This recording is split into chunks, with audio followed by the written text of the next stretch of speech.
everyone. I'm Greg here from Greg's Restorations. Going over our latest project is this 1984 Toyota Landcruiser FJ-40. That is a non-US spec Landcruiser. The vehicle was purchased by the owner's father, pretty close to new, over in the Middle East. Originally, the truck was a mail service truck, from what the customer has told me. I have backed up some of the information that he has given me by finding things on the truck, and also the VIN tag has a paint code of 000. 000 means that it was a custom order fleet vehicle paint code, which is if somebody went to the factory with 100 vehicles and they all wanted of the same color, you could custom order a color, but it was just 000. The only difference between a US spec Landcruiser and a non-US spec, they would call it, these vent windows, we got rid of them in 1975. I think we got rid of those. Must have been for safety reasons. The 1976 Landcruisers in the US came with disc brake in the front. These Landcruisers have a 3-inch drum, a ½ inch wider than factory, but on this vehicle we did go with a disc brake conversion just because the customer requested it, and just for safety issues, and we upgraded and we put 3-point harness seat belts and seat belts in the rear because it didn't have any. So we did some modern touch-ups on it. It does have a 2F engine in it, just as like a US spec would. The only difference I know is it has the oil bath filter, but we left that alone. It's pretty close to a US spec. I like it. You wouldn't really know the difference unless I pointed them out and you were like a Toyota guru, but I like some of the features. I like the vent windows. They're a nice added touch. I don't mind the drum brakes. If they're done properly and maintained, they stop fine. Toyota over-engineered the drum brakes on them versus like, a US did. They have dual wheel cylinders on each side instead of just one. US cars and trucks had and just one. They have dual, one on each side. So over-engineered, pretty awesome rugged truck. Factory air conditioning, it's got power steering. It is in kilometers.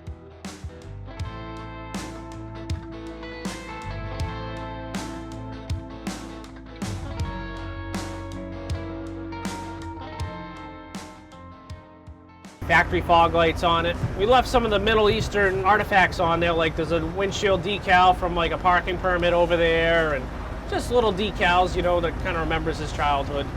The customer restored this vehicle. He actually had it imported to the States a couple years ago when he moved over here. It's been passed down from generations, and he's hoping to pass it down to his future generations. The vehicle came in, looked like a pretty solid truck, but it just had such poor bodywork underneath what we were working with. We had to strip the vehicle down to bare steel. It is virtually one of the cleanest Landcruisers that we've ever worked on. The vehicle did live some of its life in Egypt. That's why we call it the Egypt Landcruiser. It's just every vehicle that we have in our shop gets a nickname, and Egypt FJ40 kind of stuck. Every time we're writing down job description names for building out parts, it's Egypt FJ40. If you ever want to purchase a Landcruiser from the Middle East, I highly recommend it. There was very little rust on this vehicle. On this one, it's, the customer had a budget and we had to stick to, we couldn't go crazy on it, but it's a nice vehicle that's going to last. It's also nice to start out with something so clean. A lot of people buy, cheaper vehicles that are, rusted out or, need so much repair, but this one was, you save so much money and you can get a better outcome and a better project.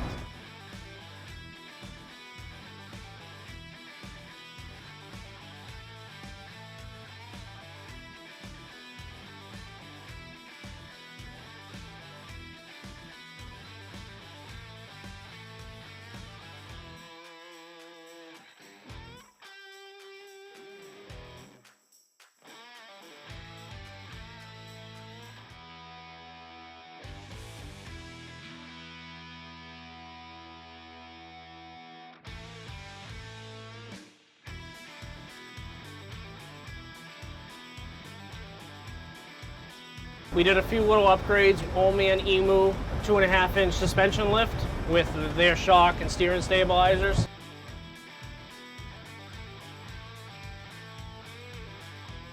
We also did a little oversized tire. We went with a BF Goodrich all-terrain. That's kind of what is my go-to tire with these trucks. They have a nice aggressive stance. They're good off-road, they're good on-road, they're not loud. They're just a good tire, and they look awesome. You know, you go with the mud terrains too, but they're a little louder on the road. This guy lives close to Boston, so he's gonna be driving it 90% of its life on the street, if not more. They're too expensive to take off-road anymore, because like they're worth so much and you have to invest so much into them. I know a lot of people are gonna criticize me for saying that, but they're not gonna spend this much money on a vehicle and then have to, you know, throw it away by just wrecking it off-road. We coated the inside of the front fenders with a Raptor color matched bed liner. That'll help if anything gets stuck in the tire, and it'll sling up into the inner fender, because you're driving down the road at 50 miles an hour, lets a rock loose, it's going to smash the inside of your fender. So we do that coating on it to help prevent that. A floor coating on this as well. You know, also a Raptor bed liner. It's color matched to the exterior of the color, so it looks factory. It's durable. We sprayed it as smooth as possible because the customer was trying to go for more of a factory look versus painting the whole inside of them. They're nice, but they're just, you can't use them. The paint scratches when you step on them. Another cool feature about this truck is the customer requested to do a old school Panasonic radio sound system in it. He found this on eBay, which was pretty unique. We don't really install new old stock radios anymore like this. It's something that, it reminded him of his father, like when he was a kid, what it would have had in it, so he was kind of going with a period correct build on it, since he went with the color as well. Just to hear like the old school crackly radio, everybody's so used to having newer technology in every single thing they drive. This, you actually take a step back. It's nice to drive a 2F and a 4-speed for a change, because they're a little slower on the road, but they're torquey. It's a unique ride. Another cool feature about this truck, it's got a full floating rear axle in it as well. That's the one thing that the States Land Cruisers never came with factory, from what I guess, or maybe it was a special order, but very rare do you see full floating axles in the 40 series. It's a really heavy duty rear end for, longevity.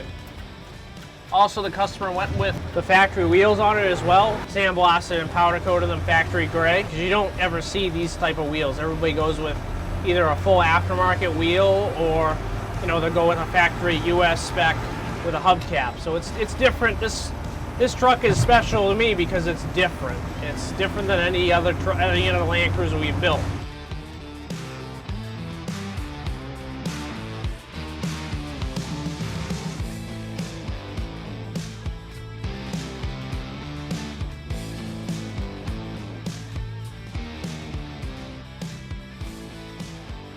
There's no two Land Cruisers are alike. What owning a Land Cruiser is all about is, and enjoying them and passing on these cool traditions. And, a Land Cruiser is a lifestyle. It sets apart from like a Jeep or, something else like that. They're just different and they're more unique, and not everybody has one. They're not a me too vehicle. Like, oh, you have a Jeep? Yeah, me too. Thanks for viewing the restoration of this 1984 Land Cruiser. We have just launched a new website, Greg'sToyotaRestorations.com, that has all of our featured builds on the web.